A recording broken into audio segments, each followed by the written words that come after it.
Hello. അപ്പം നമുക്കിന്ന് കുറച്ച് മാങ്ങ കിട്ടിയിട്ടുണ്ട്. നല്ല മാങ്ങയാണ് കേട്ടോ. നല്ല മധുരമുള്ള, പണ്ടൊക്കെ നമ്മളിങ്ങനെ കുട്ടിക്കാലത്തൊക്കെ ഇങ്ങനെ ഈമ്പി കഴിച്ചിരുന്ന നാരുള്ള മാങ്ങയുണ്ടല്ലോ, ആ ഒരു ടൈപ്പ് മാങ്ങയാണ്. ഇവിടെ വല്യച്ഛൻ്റെ വീട്ടിൽ നിന്ന് കൊടുത്തു വിട്ടാണ് കേട്ടോ. അപ്പോൾ മാങ്ങ ഇങ്ങനെ കിട്ടിയപ്പോൾ വിചാരിച്ചൊന്ന് മാങ്ങ കൊണ്ട് എന്തെങ്കിലും കറി ഉണ്ടാക്കാം, മാമ്പഴ പുളിശ്ശേരി തന്നെ ഉണ്ടാക്കാമെന്ന് വിചാരിച്ചു. അങ്ങനെ എനിക്ക് ഉണ്ടാക്കാൻ അറിയൊന്നുമില്ല, എന്നാലും യൂട്യൂബൊക്കെ നോക്കിയിട്ടാണ് ഉണ്ടാക്കുന്നത്. അപ്പോൾ ഞാൻ ആദ്യം ഒരു 5 മാങ്ങ എടുത്തു. മാങ്ങ എടുത്തിട്ട് അതിൻ്റെ തൊലിയൊക്കെ ഒന്ന് ഇങ്ങനെ പീൽ ചെയ്തെടുത്തു കേട്ടോ. അങ്ങനെ പൊളിച്ചെടുത്തു മൊത്തമായിട്ട്. എന്നിട്ട് മാങ്ങ അതോടക്കനെ തന്നെ കറിയിലിടാനാണ് വിചാരിച്ചിരിക്കുന്നത്. അപ്പോൾ അങ്ങനെ തന്നെ ഇടാമെന്ന് പ്ലാൻ ചെയ്തു. വീട്ടിലൊക്കെ ഉണ്ടാക്കുന്ന സമയത്ത് അമ്മ ഇങ്ങനെ കഷ്ണം കഷ്ണമാക്കിയിട്ടാണ് ഉണ്ടാക്കിയിരുന്നത് കേട്ടോ, ഇടാറുള്ളത് മാങ്ങ.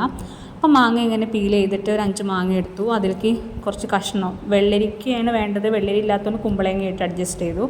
പിന്നെ അതിലേക്ക് കുറച്ച് മഞ്ഞൾപ്പൊടി, കുറച്ച് മുളക് പൊടി, കുറച്ച് ഉപ്പ്, കുറച്ച് കറിവേപ്പിലയും പിന്നെ ആവശ്യത്തിന് വെള്ളം എടുത്ത് വേവാൻ വേണ്ടിയിട്ടുള്ള വെള്ളം ഒന്ന് ഒഴിച്ച് കൊടുത്തിട്ട് സ്റ്റവ് കത്തിച്ചൊന്ന് അവിടെ അടുപ്പത്ത് വെച്ചു കേട്ടോ. ആ സമയത്തിന് നമ്മൾ എന്ത് ചെയ്യുന്നു, അതിലേക്ക് അരപ്പിന് വേണ്ടിയിട്ട് തേങ്ങയും അതിലേക്ക് 2 പച്ചമുളക്, എരിവ് അനുസരിച്ചിട്ട് പച്ചമുളക് ഇടാം, പച്ചമുളകും പിന്നെ അതിലേക്ക് കറിവേപ്പിലയും ചെറിയ ജീരകം ഒന്ന് ചേർത്ത് നല്ലോണം പേസ്റ്റാക്കി അരച്ചെടുത്തു. എന്നിട്ട് അത് നല്ലോണം മാങ്ങയിൽ, ഇപ്പോൾ നമുക്ക് വെന്ത് വന്ന മാങ്ങയിൽ നല്ലോണം അത് മിക്സ് ചെയ്തിട്ട് ഒഴിച്ച് നല്ലോണം ഇളക്കി കൊടുത്തു. പിന്നെ തേങ്ങ ഒന്ന് വേവുന്നവരെ ഒന്ന് ജസ്റ്റ് വെയിറ്റ് ചെയ്യുക. ഇതൊക്കെ എല്ലാവർക്കും അറിയുന്ന കാര്യമാണ്, എന്നാലും ഞാൻ ആദ്യമായിട്ടാണ് ഉണ്ടാക്കുന്നത്, അപ്പോൾ അതുകൊണ്ടാണ്. അപ്പോൾ നന്നായിട്ടൊന്ന് മിക്സ് ചെയ്തിട്ട് അടച്ചു വെച്ചു, ഒന്ന് വേവാൻ വേണ്ടിയിട്ട്, തേങ്ങ ഒന്ന് ജസ്റ്റ് ഒന്ന് വേവാൻ വേണ്ടിയിട്ട്.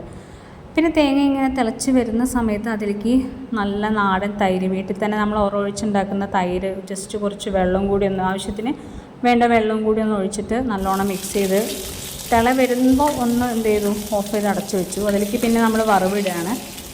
വറ്റമുളകും കറിവേപ്പിലയും കടുകും പൊട്ടിച്ചിട്ട് അതിൻ്റെ മുകളിലിട്ടു.